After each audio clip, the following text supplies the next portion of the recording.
Di akhir tahun 1979 sampai 1981 sana, hubungan Iran dan Amerika Serikat langsung putus total. Kedua negara ini berhenti bekerja sama dan praktis menjadi musuh secara terbuka. Lalu di tahun-tahun ini juga Iran terlibat perang dengan negara tetangganya, yaitu Irak.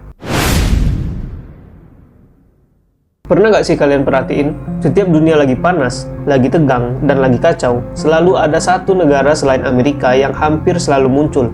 Iya, apalagi kalau bukan Iran. Padahal kalau dipikir-pikir sana, Iran itu bukan negara terbesar, dan dia juga bukan negara paling kaya saat ini. Tapi anehnya, setiap ada isu perang besar, konflik global, dan ketegangan internasional, selalu ada Iran di tengah-tengahnya. Mulai dari konflik Palestina-Israel, Rusia dengan Ukraina, dan konflik-konflik lainnya yang berhubungan dengan Amerika Serikat. Kejadian seperti ini sana bukan cuma terjadi pada masa sekarang, tapi dari dulu polanya hampir selalu sama. Nah, di video kali ini, kita bukan cuma bakal ngebahas apa yang lagi panas terjadi di Iran saat ini, tapi kita bakal cari jawabannya sama-sama tentang kenapa sih Iran ini selalu jadi titik tengah di saat dunia sedang dalam kondisi paling berbahaya. Assalamualaikum sanak udah sadonyo, selamat datang di Cerita Udah.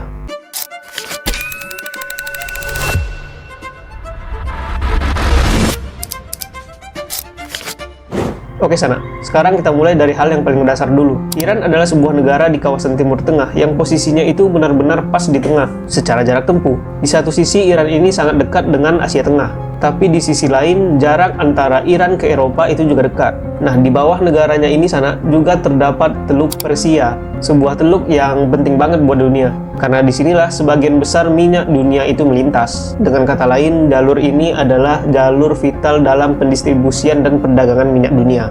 Jadi kalau ada masalah besar di wilayah ini, dampaknya nggak cuma kerasa di satu negara, tapi bisa menyebar kemana-mana. Iran juga punya garis pantai yang panjang di sana, dan berbatasan langsung dengan banyak negara. Artinya, apapun yang terjadi di Iran, hampir selalu bersinggungan dengan banyak negara lain.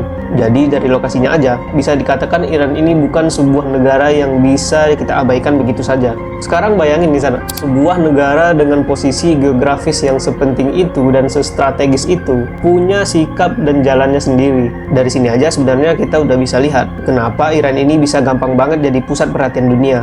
Nah, sekarang kita coba mundur bentar ke belakang, karena buat ngerti Iran hari ini, kita harus tahu dulu pengalaman negara ini di masa lalu. Jadi sana, dulu Iran ini pernah berada di bawah pengaruh besar negara luar. Banyak keputusan dalam negeri mereka yang ikut ditentukan oleh kepentingan negara lain, terutama oleh negara barat.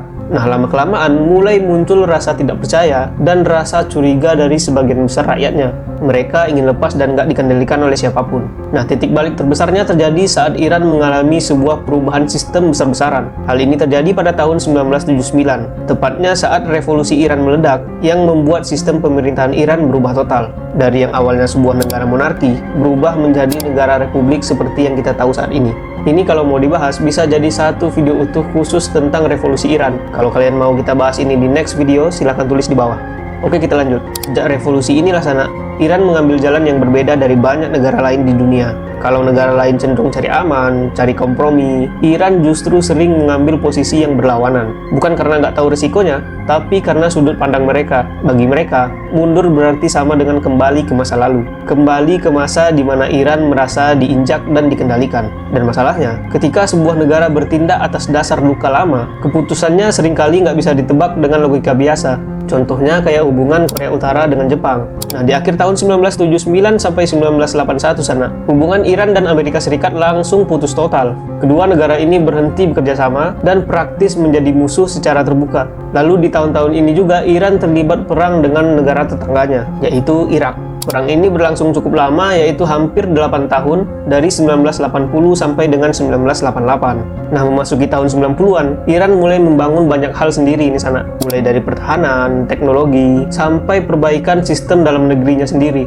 Kemudian saat masuk ke awal tahun 2000-an, dunia mulai melihat dan menyoroti Iran secara lebih serius. Hal ini karena Iran terlihat baik-baik saja, padahal mereka sedang di bawah tekanan dan pembatasan dari luar. Nah, di titik inilah Iran dianggap sebagai negara kuat yang tetap memilih jalannya sendiri meskipun tahu bahwa risikonya besar. Sekarang kita tarik ke kondisi Iran saat ini. Pada akhir Desember 2025, terjadi protes besar-besaran di Iran. Awalnya demo ini dipicu oleh naiknya harga barang dan jatuhnya nilai tukar mata uang Iran. Namun saat ini, demo yang terjadi mulai berubah menjadi krisis politik dan sosial yang mendalam, serta sudah menyebar ke puluhan provinsi yang ada di Iran. Nah, akibatnya sana, ada lebih dari 3.000 orang yang tewas selama unjuk rasa ini. Pemerintah Iran sendiri, menurut The Guardian, telah memutus hampir seluruh akses internet sejak 8 Januari 2026. Hal ini tentu membuat komunikasi dan informasi dari dalam negeri sangat terbatas. Unjuk rasa ini juga sudah memicu reaksi bersenjata dari kelompok-kelompok tertentu seperti kelompok separatis Kurdi. Kelompok ini mengklaim telah melakukan operasi terhadap pasukan keamanan di beberapa wilayah yang ada di Iran. Nah, nggak cuma itu sana, dari sisi luar negeri tekanan juga meningkat.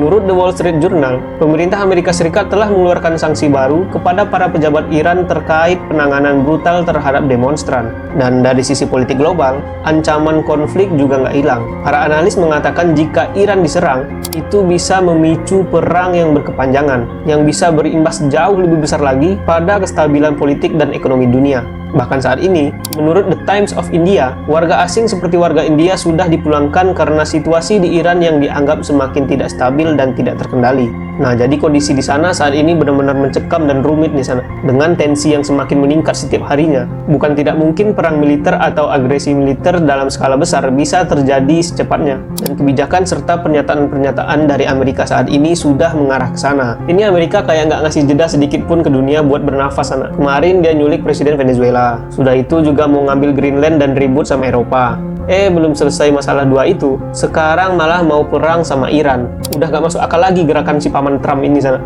Kalau kita tarik garis besarnya dari semua yang kita bahas tadi sana, Iran ini bukan sebuah negara yang tiba-tiba jadi kacau seperti sekarang. Semua yang terjadi hari ini adalah hasil dari sejarah panjang, tekanan yang menumpuk, dan pilihan-pilihan yang diambil selama puluhan tahun.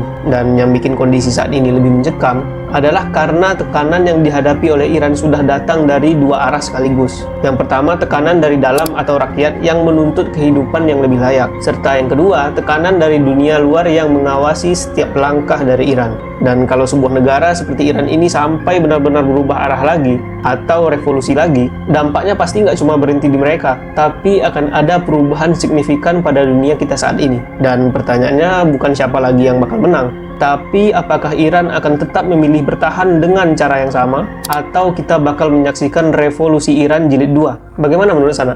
Segitu dulu pembahasan kita kali ini. Kalau Sana suka dengan pembahasan dan pembawaan channel ini, silahkan subscribe, like, dan share ke teman kalian. Terima kasih sudah menonton sampai habis, dan sampai jumpa di video selanjutnya. Salam Sana Udah Sadonya.